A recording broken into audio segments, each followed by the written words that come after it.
दोस्तों स्वागत है आप सभी का एक नई ट्रैवल वीडियो में from London, the capital city of England and the UK.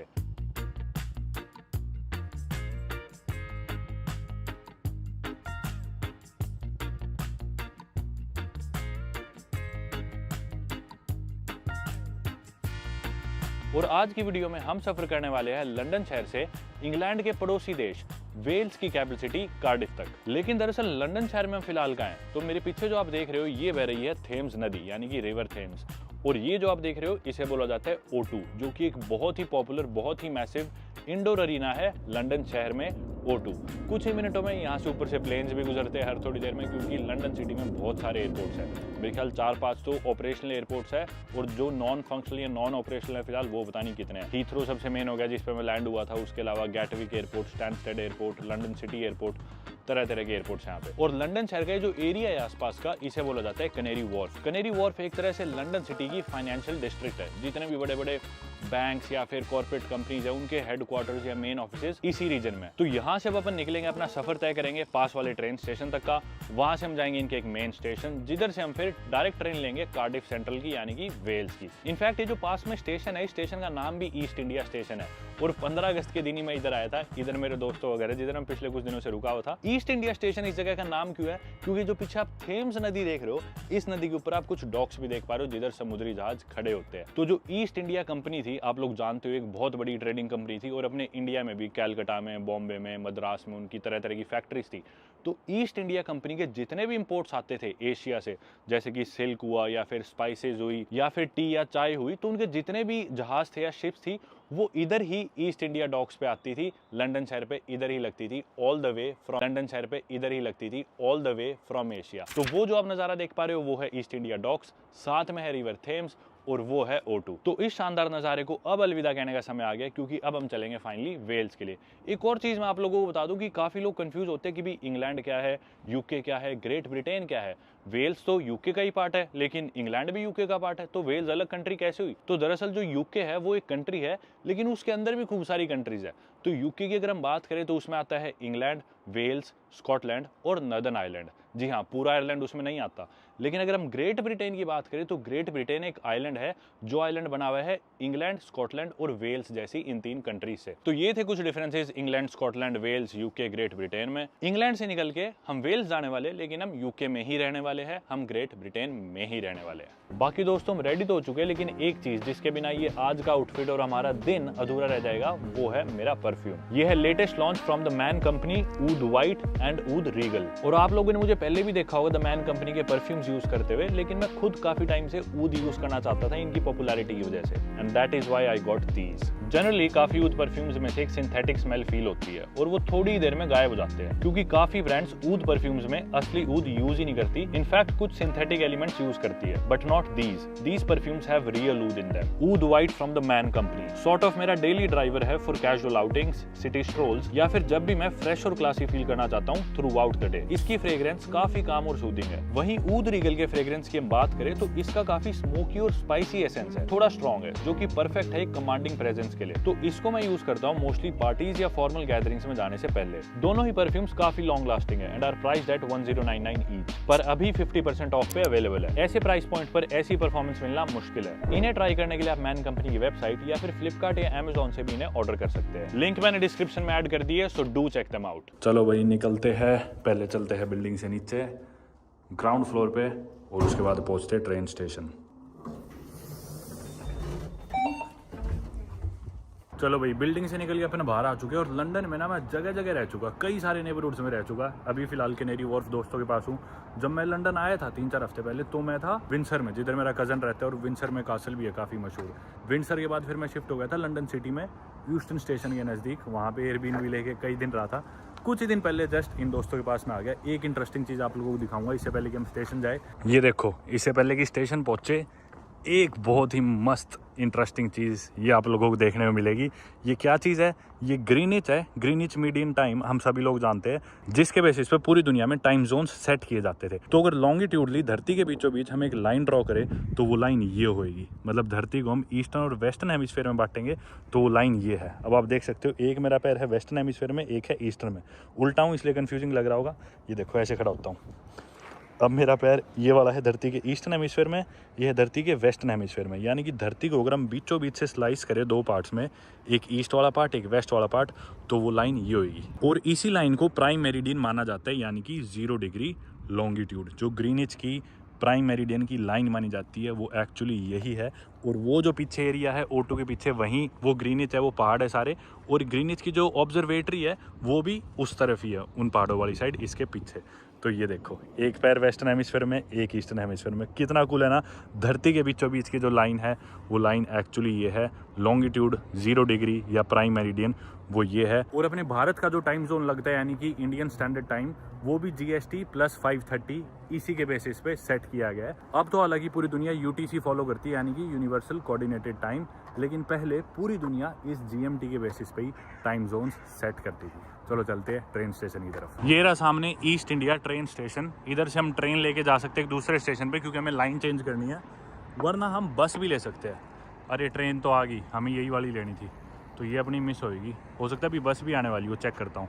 वरना फिर हम बस लेंगे यहाँ से कैनरी वॉर्फ स्टेशन की, और वहाँ से एलिजाबेथ लाइन ले लेंगे ट्रेन की। यही बस जो आने लग रही है, ये इधर से गुजरेगी भी दूसरी, तो अगर वो भी आ रही होगी तो ले लेंगे।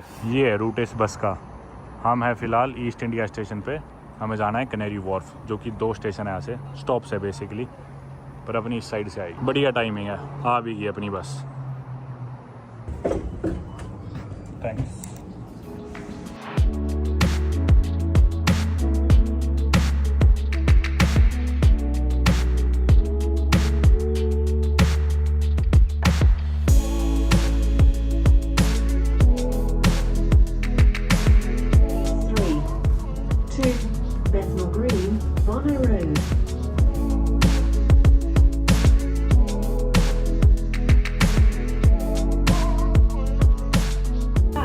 Canary Wharf Station.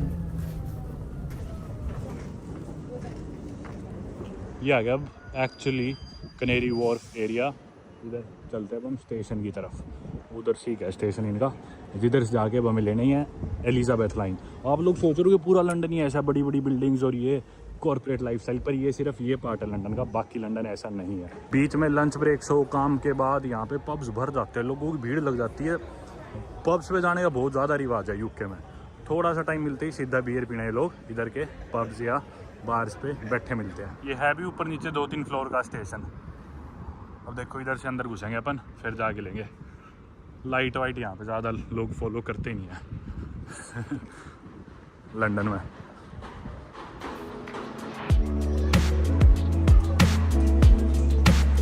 अपने को नीचे जाना है।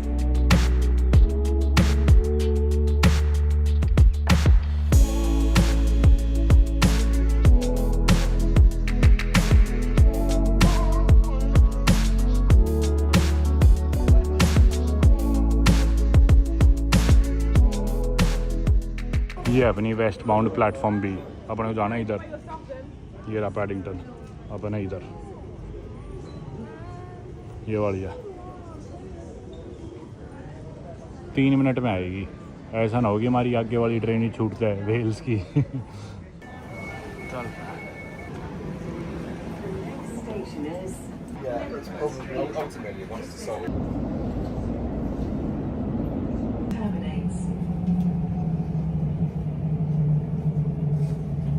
Safety and convenience of passengers with heavy luggage, please use the lifts provided.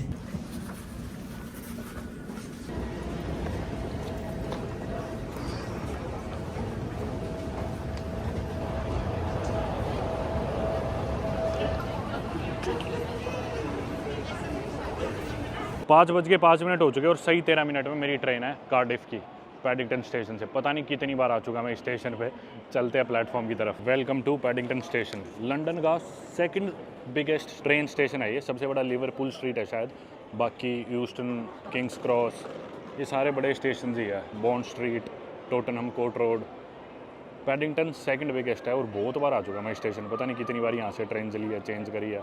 हर रोज़ ही आता था ऑलमोस्ट। जब मैं विंडसर रहता था भाई के पास शुरू के दिन, तो यहीं से मिलती थी वहाँ की ट्रेन, एलिजाबेथ एक्सप्रेस और GWR फास्ट वाली। अभी पहले अपनी ट्रेन देखते हैं कौन सी है कार्डिफ सेंट्रल की। 5:18 की, यानी कि 17:18 की। ये रही प्लेटफॉर्म 2। कार्डिफ रुकेगी ना ये? हाँ हाँ यही है, कार्डिफ सेंट्रल जा रही है प्लेटफॉर्म नंबर 2 पे। 2 कौन सा है? 2 पे तो भीड़ लग रही है, यही है राइट में जो है। चलो भाई लग गई प्लेटफॉर्म पे। अरे 5 बज गए ना इसलिए भीड़ होगी। पहले आता ना तो बिल्कुल खाली मिलती, हर आधे 1 घंटे में चलती है ट्रेन, पहले वाली बिल्कुल खाली मिलती। अब भीड़ में जाना पड़ेगा यार। ऑफिस की छुट्टी हो गई, सारे वापस जा रहे होंगे, कई लोग वहाँ से अप डाउन करते होंगे। सभी लोग नहीं चढ़ रहे इस ट्रेन में, कुछ दूसरी में भी जा रहे हैं, पर फिर भी खाली तो शायद इतनी नहीं मिले। पर जनरली ये जो GWR है, पहले बैठ के मैं गया हूँ इसमें वेस्ट की डायरेक्शन में, जिन दिनों मैंने वीडियोज़ नहीं बनाई। बात शहर गया था एक बार, ब्रिस्टल भी पहुँच गया था गलती से। यही ट्रेन जाती है रेडिंग रुकते हुए, तो खाली मिली थी हमेशा, खाली सी है अब भी। पर शाम का समय है आज, देखते हैं। अच्छा तो फर्स्ट क्लास है, मैं तो गरीबों वाले में जाऊंगा। चलो कहीं भी बैठ सकते हैं। चलो ब्रदर, काम चलाओ सीट मिल गई। 5:18 का टाइम था ट्रेन का और वक्त हुआ है 5:18 ही। सही टाइम पे पंक्चुअलिटी के साथ चला दी, एकदम सही टाइम पे चलाते हैं। वैसे कभी कभी तो कुछ सेकंड पहले ही निकाल देते, मैंने नोटिस करा। चलो भाई सफ़र तय करते हैं अपना लंदन से कार्डिफ का।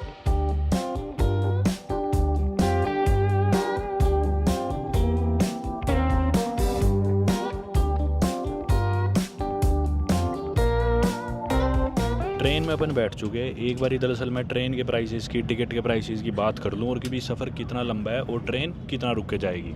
तो सफ़र हमने तय करा था लंदन के सेकंड बिगेस्ट स्टेशन पैडिंगटन से, जैसा मैंने आपको बताया। और पैडिंगटन स्टेशन से लंदन से कार्डिफ सेंट्रल जो स्टेशन है जिधर हम जाने लग रहे हैं, लगभग 250 किलोमीटर का सफ़र है। और 250 किलोमीटर का सफ़र ये ट्रेन, फास्ट ट्रेन जो है, 1 घंटा 50 मिनट में तय कर लेगी। जी हाँ, रास्ते में सिर्फ 5 या 6 स्टॉप्स हैं, मेरे ख्याल से 6ठा स्टॉप तो सीधा कार्डिफ ही है। और इस ट्रेन की टिकट कैसे ली जाए या फिर लंदन में ट्रेन की टिकट्स कैसे ली जाए, तो मोस्टली जो लोकल ट्रांसपोर्ट है जैसे कि बसेज है विद इन द सिटी या फिर ट्रेन्स है लोकल, जो इनकी ट्यूब है, अंडरग्राउंड है, उन ट्रेन्स की टिकट लेने की तो आपको ज़रूरत नहीं है। सीधा आप कार्ड टैप कर सकते हो, अपना वीज़ा कार्ड मेट्रो स्टेशन पे, ट्रेन स्टेशन पे टैप करो और आप ट्रेन में चढ़ जाओ। जितनी दूर आप उतरोगे उसके बेसिस पे आपके कार्ड में से पैसे कट जाएंगे। लेकिन बसेस की फिक्स्ड कॉस्ट है, 1.75 पाउंड ये आपके कटेंगे, आधे घंटे तक वैलिड होता है अगर आप बस चेंज भी करते हो या कितनी दूर जाते हो। और आज के दिन 1 पाउंड में लगभग भारतीय 115-120 रुपये होते हैं, तो यानी कि 200 रुपये लगेंगे आपके बस में। बस वैसे एक्चुअली सबसे सस्ती है यहाँ पे। और लोकली जो आप ट्यूब्स लेते हो, अंडरग्राउंड लेते हो, इनकी जो ये मेट्रो ट्रेन टाइप लेते हो, उसमें आमतौर पे 6, 7, 8 पाउंड खर्चा आ जाता है, डिपेंडिंग अपॉन आप कितनी दूर उतरने लग रहे हो। तो एक बारी में 600, 700, 800 रुपये उसमें लग जाते हैं एक साइड के, जनरली जो मेरा खर्चा आता है। अब ये जो फास्ट ट्रेन है ना, इसकी टिकट आपको या तो मिलेगी ट्रेन स्टेशन पे, बड़े स्टेशन पे जहाँ से ट्रेन चलती है, या फिर आप इसकी टिकट ले सकते हो। एक ट्रेन लाइन करके ऐप है, वो ऐप डाल लो फ़ोन में, उस ऐप से आप करा सकते हो सारी टिकट्स जितनी भी है। वैसे तो ये जो ट्रेन थी ना पैडिंगटन से कार्डिफ सेंट्रल की, इसकी कीमत थी, क्योंकि ये पीक आवर्स है, शाम के 5, 5:30 बजे की जो भी ट्रेन टाइम्स होती है, ये महंगी होती है, सबसे महंगी टिकट से होती है। तो ऑफ पीक आवर्स की टिकट ना आप इस टाइम पे यूज़ नहीं कर सकते, इस टाइम की आपको अलग ही ट्रेन की टिकट लेनी पड़ती है, पीक आवर्स वाली जो महंगी होती है। तो इसकी कीमत थी मेरे ख्याल से 90 पाउंड, 90-95 पाउंड थी भारतीय, 10-11 हज़ार रुपये की थी ये वाली ट्रेन टिकट जिसमें मैं आने लग रहा हूँ। लेकिन मैंने रेल कार्ड ले रखा है, आप भी रेल कार्ड ले सकते हो। अब जो रेल कार्ड है ना, वो आपको एक बार पेमेंट करनी है, उसके बाद आपको ना बाकी सारी ट्रेन सस्ती पड़ती है उसके बाद। और रेल कार्ड के प्राइसेस भी अलग है। अब जैसे आपकी एज पे डिपेंड करता है कि आपका रेल कार्ड कितने का आएगा। तो मेरा रेल कार्ड है 26 से 30 साल की उम्र के बीच में जो लोग हैं, वो वाला मैंने ले रखा है, और वो पड़ता है 35 पाउंड का। एक बार आपको लेना है, और वो शायद 1 साल वैलिड होता है यूके में सारी ट्रेन पे। जो भी आप ये फास्ट ट्रेन कराओगे उसमें आपको डिस्काउंट मिलता है 30%, 35% टाइप कुछ, शायद 33% मिलता है। तो वो 35 पाउंड का मैंने रेल कार्ड लिया, एक बार 4000 रुपये मेरे लगे थे। अब मैं जितनी भी ट्रेन कराता हूँ ना, मेरे को 33% इस पर डिस्काउंट मिलता है। तो यानी कि जो आज वाली मेरी ट्रेन है, ये 95 पाउंड की जितने की भी थी, उसकी बजाय मेरे को पड़ी है ये 60 पाउंड के करीब। तो मतलब 30-33% शायद डिस्काउंट मिला है। और मेरे कार्ड से पैसे कटे हैं शायद 6,500 रुपये के करीब मेरे ख्याल से।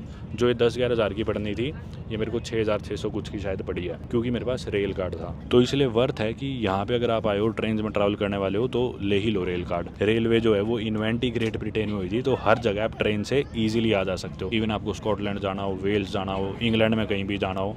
पर बस बात वही है कि महंगी है कुछ ट्रेन काफ़ी।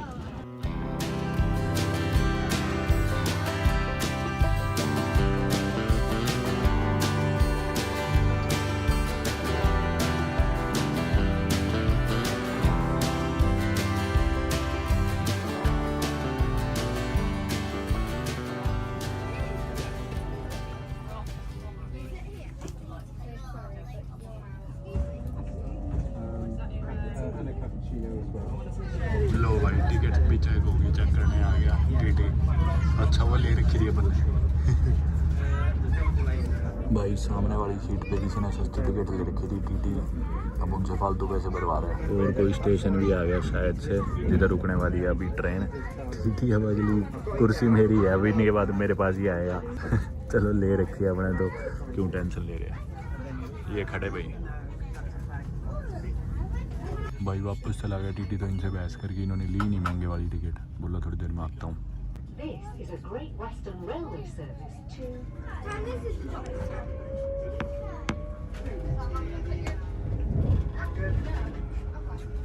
वापस आ गए टीटी साहब दोबारा लौट के।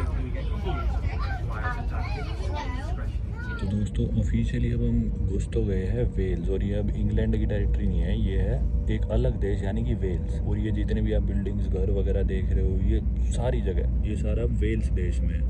और हालांकि वैसे तो एक सेपरेट कंट्री है, पर आपको लगेगा नहीं कि आप एक दूसरे देश में आ गए, क्योंकि आप वैसे कोई ऑफिशियल बॉर्डर या फिर कस्टम्स या इमिग्रेशन कुछ देखने को ही नहीं मिलेगा। सीधा आराम से पता ही नहीं चलता कब आपकी सीमा पार हो जाती है, बॉर्डर क्रॉस हो जाती है। और ये सारे घर और आर्किटेक्चर ये सब वेल्श है, ब्रिटिश नहीं है। इनफैक्ट यहाँ की भाषा भी वेल्श है, जो कि ऑब्वियसली सभी लोग लेकिन नहीं जानते, क्योंकि बहुत ही एंशिएंट लैंग्वेज होगी अभी है, जिसके बारे में अपन बाद में बात करेंगे। पर एक तरह से हम यूके देश में ही हैं, लेकिन यूके में भी अलग अलग ये देश है। तो इंग्लैंड देश से अब हम ऑफिशियली एंटर कर चुके हैं वेल्स देश। और वेल्स देश का पहला जो स्टॉप है वो है ये न्यूपोर्ट, जिधर ट्रेन अभी रुकने वाली है। और अगला जो स्टॉप है वो बड़ा स्टेशन इनका कार्डिफ सेंट्रल है, जिधर हमें जाना है वेल्स की कैपिटल सिटी। ये आ गया भाई न्यूपोर्ट स्टेशन अब फाइनली। वेल्स देश का हमारा पहला स्टेशन। खाली बड़ा है लेकिन।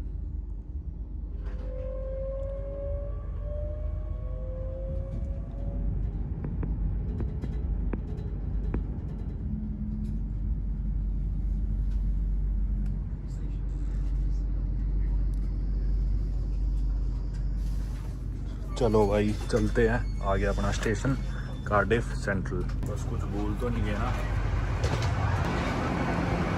बिल्कुल पंक्चुअलिटी के साथ एक्चुअल टाइम पे पहुंचा दिया ट्रेन ने। दरवाजे बंद होने वाले हैं, अपन चलते हैं स्टेशन के बाहर। ये देखो ये वेल्श लैंग्वेज में भी लिख रखा है इधर, इंग्लिश के साथ साथ, क्योंकि ये दोनों ऑफिशियल लैंग्वेजेस हैं, वेल्श और इंग्लिश। आई लव वार पता नहीं क्या है। किधर जाना है अपने को? Way out. अच्छा ये रहा।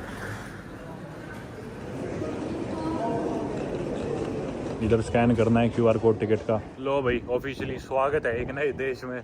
पता नहीं नया देश कंसीडर करे या इसे ना करे, पर चलते हैं स्टेशन से बाहर। लगभग 15-20 मिनट की सैर है। इधर इतने देश से नहीं दिख रहे जितने ना लंदन में दिखते हैं। नहीं दिख गए। ज़्यादातर बारियों की तरह नए देश में नई जगह पे आ गए विदाउट अ प्लान। यूँ नहीं पता क्या करना है। पर पहले पहुँचते एक जगह, मेरा दोस्त रहता है यहाँ पे हिसार का, उसके घर। पर आज वो है ही नहीं यहाँ पे घर पे, उसके दोस्त है शायद घर पे। लेकिन तो सबसे पहले तो जाके उसके घर पे बैग रखूँगा मेरा। एक इंटरेस्टिंग चीज़ मेरे को ये लगी कि वेल्स देश की कैपिटल सिटी, हालांकि छोटा देश है, पॉपुलेशन बहुत कम है, 3-3.25 मिलियन इनकी पॉपुलेशन है। कितनी 30-32 लाख, जितनी इंग्लैंड की कुछ सिटी से भी कम है इनकी पॉपुलेशन कार्डिफ की। तो मतलब इस देश की कैपिटल सिटी का जो मेन सेंट्रल स्टेशन है उसके बाहर कोई भीड़ ही नहीं है। सेंट्रल स्टेशन पे कोई लोग ही नहीं थे। और जबकि शाम का समय, एक तरह से पीक आवर्स ही है। देखो मतलब ये गाड़ियाँ पार्कड है काफ़ी सारी, पर हमें भीड़ दिखी ही नहीं स्टेशन पे या स्टेशन के बाहर। खाली एकदम सुनसान सा पड़ा है, बहुत कम लोग देखने में मिल रहे हैं सेंट्रल स्टेशन पे मेन कैपिटल सिटी के। तो आप अंदाज़ा लगा सकते हो कि भाई देश कितना छोटा है, खाली है, कम पॉपुलेशन वाला है। रोड क्रॉस करनी है अपने को भी, हरी अपनी भाग लेते हैं।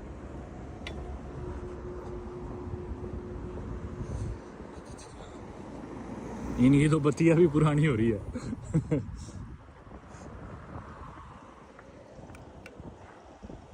लाल है पर कोई नहीं। वो सामने देखो एक ड्रैगन दिख रहा है ना आपको उस बिल्डिंग पे। ये ड्रैगन आपको हर जगह दिखेगा वेल्स में। इनफैक्ट वेल्स देश के झंडे पे भी यही ड्रैगन दिखेगा आपको। ये क्या लिखा हुआ है? कार्डिफ। और नीचे शायद कार्डिफ का नाम इन्होंने अपनी वेल्श भाषा में लिख रखा है। एक कॉर्नर शॉप यानी कि एक convenience store, grocery store, supermarket, किराने की दुकान, कुछ भी कह लो। और कुछ यहाँ पे बिल्डिंग्स है। मौसम अच्छा है, चलो बढ़िया बात ही है।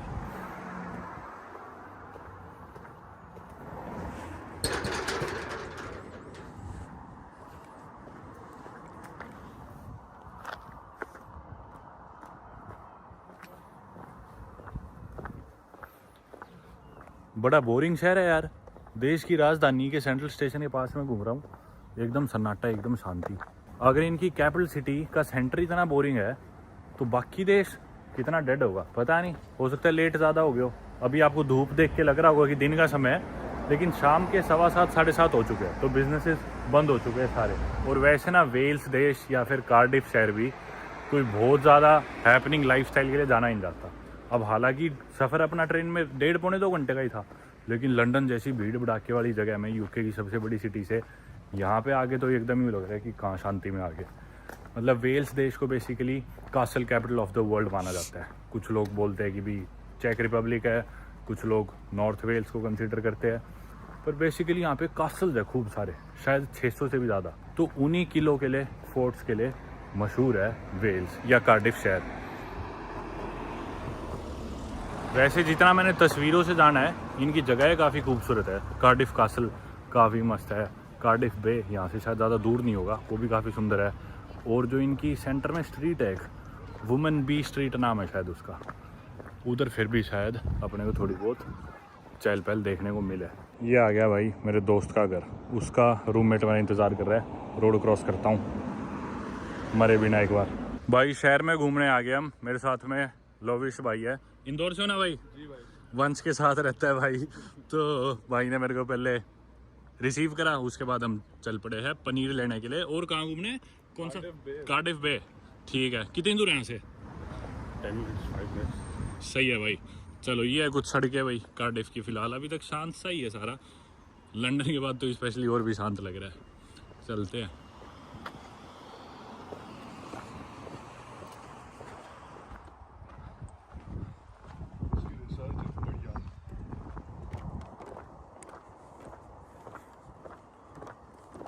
तो कार्डिफ में, कार्डिफ बे के नज़दीक एक रिजर्वॉयर की तरफ हम जाने लग रहे हैं। और मतलब आप देख ही चुके यार कितना शांत शहर है अभी तक। और लविश भाई से मेरी यही बात होने लग रही थी अभी, भाई पूरा वेल्स घूमता है गाड़ी में ना। रोज़ कितने किलोमीटर? भाई 250 to 300। 250-300 किलोमीटर भाई वेल्स में गाड़ी चलाता है रोज़। तो कह रहा था कि मैंने गली गली देख रखी है देश की। और वेल्स ना पूरा मतलब शहर ही एक कार्डिफ है, बाकी पूरा वेल्स समझ लो गाँव है। तो जो भी बच्चे पढ़ने कॉलेज के लिए सारे मोस्टली कार्डिफ में आके रहते हैं। देखो बतखें खूब सारी, इसको कूट बोलते हैं, ब्लैक वाली को। कूट। जो स्वॉन है ना वहाँ पे, हाँ। म्यूट स्वॉन्स है, उनको सुनाई नहीं आता ना वो बोल सकते। अच्छा। और ये डक्स है हमारी प्यारी। हाँ हाँ हाँ।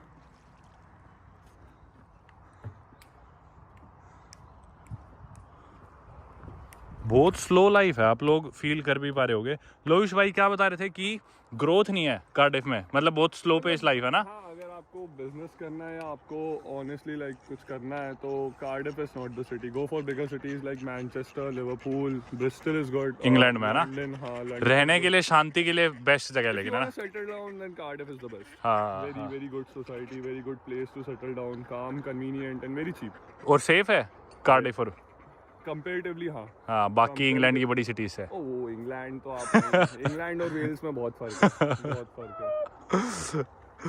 तो वही इधर एक रिजर्वॉयर से हम आ गए, सुंदर है भाई। दाने नहीं लेकर आते हैं तो इनको खिलाओ, हाँ। नहीं बैठ जाते हैं सर लाइन से। ऊपर आ जाती है। हाँ उड़ते हैं बढ़िया। हाँ, दाने नहीं है हमारे पास इसलिए भाव नहीं दे रही हमें। वो सोच रही है कुछ देंगे। भाई सैर करते करते रिजर्वॉयर से हम आ गए कार्डिफ बे की तरफ। काफ़ी पॉपुलर जगह है कार्डिफ में। भाई लंबाई बहुत है लोविश। कितनी हाइट है भाई? 6'4" भाई। 6'4" का भाई, बहुत मैसिव है। चलो भाई कार्डिफ बे के नज़ारे दिखाता हूँ। रग्बी बहुत पॉपुलर है ना यहाँ पे। हाँ, अच्छा रग्बी क्या है? ये जब इन्होंने चैंपियनशिप जीती थी ना तो पूरी टीम का नाम लिखा हुआ है। अच्छा भाई, वेल्स में रग्बी एक तरह से रिलीजन है, बहुत ज़्यादा सीरियसली लेते हैं अपने रग्बी गेम्स को। इंडिया का क्रिकेट है ना। हाँ, वैसे इनका रग्बी है। नज़ारा शानदार है भाई। वो इनका बिग बैन है क्या? वेल्स का बिग बैन। पीछे इनका पुराना पार्लियामेंट है ना, वो लाल। हाँ, ये पुराना पार्लियामेंट है वेल्स का अब, लेकिन ये ऑपरेशनल नहीं है। नए वाला वो उसके पीछे उधर बराबर में ही है नए वाला। है तो सुंदर यार, ये देखो। और ना वैसे काफ़ी सिग्निफिकेंस भी है इसकी कार्डिफ बे की, बताता हूँ मैं आपको। सुबह जब अपन ने वीडियो स्टार्ट करी थी तो हम थे ईस्ट इंडिया डॉग्स पे लंदन में, और अब जब हम शाम के समय वीडियो एंड करने से थोड़ी पहले का जब समय है तो अब हमें कार्डिफ डॉग्स है ना, कार्डिफ बे डॉग्स है, हाँ कार्डिफ डॉग्स है वो जो सामने आप देख रहे हो इधर कार्डिफ बे के सामने। और एक्चुअली ये जो कार्डिफ डॉग्स था ना ये पूरी दुनिया का एक समय पे 19th और अर्ली 20th सेंचुरी के दौरान ये पूरी दुनिया का सबसे बिजीएस्ट कोल एक्सपोर्टिंग डॉग था ये, मतलब पूरी दुनिया में सबसे ज़्यादा कहीं से कोल का जो एक्सपोर्ट होता था कोयले का वो इधर से होता था कार्डिफ डॉग से। सुबह हम थे ईस्ट इंडिया डॉग्स, अब हमें कार्डिफ डॉग्स, क्या कोइंसिडेंस है। और ईस्ट इंडिया डॉग्स के बिल्कुल अक्रॉस था O2 लंदन में, इधर कार्डिफ डॉग्स के बिल्कुल ऑपोजिट आप देख सकते हो मिलेनियम सेंटर, ये जो ऊपर ये शेड सा लगा है ना, इधर इनके मिलेनियम सेंटर में ओपेरा और म्यूज़िक और आर्ट इवेंट्स होते हैं, और सेनेट बोलते हैं इनके पार्लियामेंट को, जो भी आपको दिखाया था। चले भाई लो विश यहाँ से। ये कौन सा एरिया भाई, इसको क्या बोलते हैं? कार्डिफ बे ही है पूरा। अच्छा ये तो बिजी लग रहा है यार, अभी तक तो बिल्कुल खाली था सारा। अच्छा हाँ खैर थर्सडे आज शाम का समय है, लोग काम वाम से छुट्टी लेके आ चुके हैं, अब बैठ के अपना पियेंगे दारू। ये सुंदर एरिया यार, थोड़ा बिजी भी है। हालांकि जो सिटी सेंटर है बिल्कुल, जो इनकी मेन स्ट्रीट है वो यहाँ से 30-40 मिनट की वॉक दूर है। ये मेन सिटी सेंटर की स्ट्रीट नहीं है, कंफ्यूज मत करना।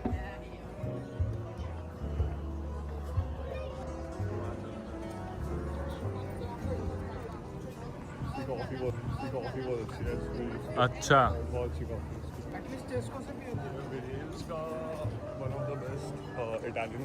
अच्छा मैंडोज जरूर मिलेगा। एक ही जगह अच्छा खाना मिलता है।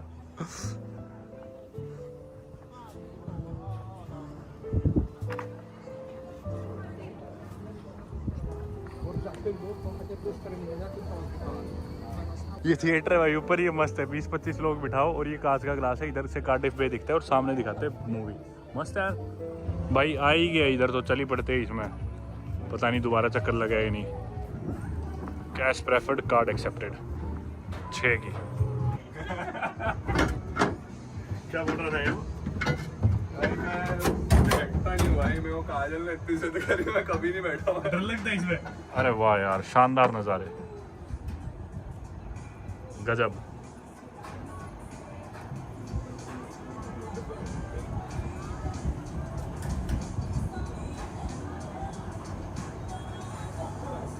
बिल्कुल परफेक्ट टाइम पे चढ़े अपन झूले पे तो। आपको पता नहीं क्यों आप बोल रही। भाई मुझे लग रहा है ना वैसे गिर सकता है, पलट सकता है। भाई अच्छा लगा आपसे मिलकर।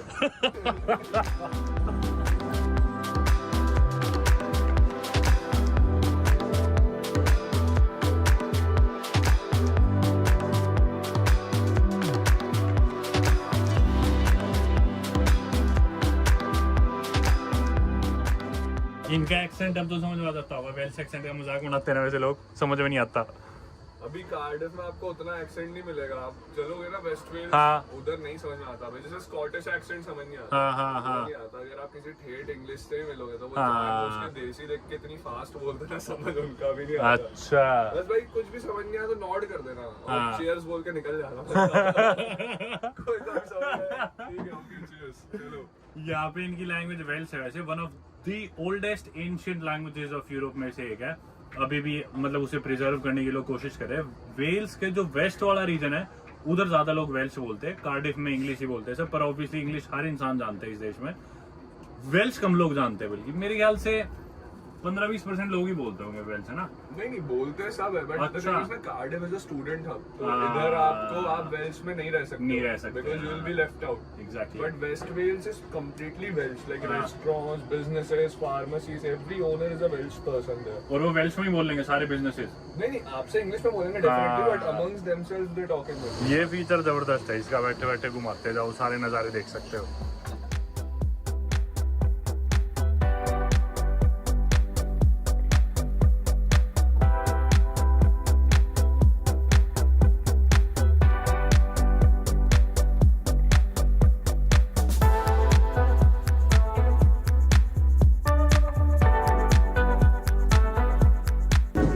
Cheers, thanks.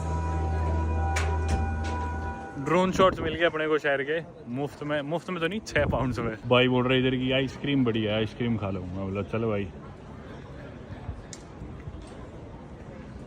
ये है भाई इनकी आइसक्रीम और पैसे पाउंड में। भाई ये आइसक्रीम ले ली 480 की, 500 रुपये का है। कौन इतनी महंगी भी नहीं थी यार, सही थी।